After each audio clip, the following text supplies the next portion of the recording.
I hope आप लोग अच्छे होंगे। मेरा नाम गौतम कुमार।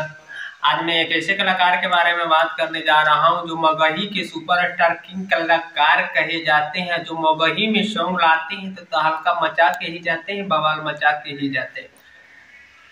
जैसे कि ये फोटो में देख सकते हैं। फोटो देखने के बाद तो कोई चेहरे के मुमताज नहीं है। इनका नाम आशीष लाल यादव है। इनका एक सॉन्ग रिलीज किया गया है जो पूरा इंस्टाग्राम, फेसबुक, यूट्यूब पूरा जगह प्लेटफॉर्म पे तहलका मचा रहा है और बवाल मचा रहा है। इस सॉन्ग का टाइटल है पापा पापा कहो छोड़ा तोरा बेटा वारे।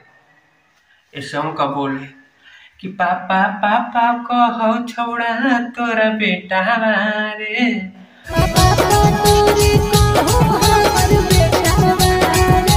जब देखो हमें कुंवर वाला फूटा रे।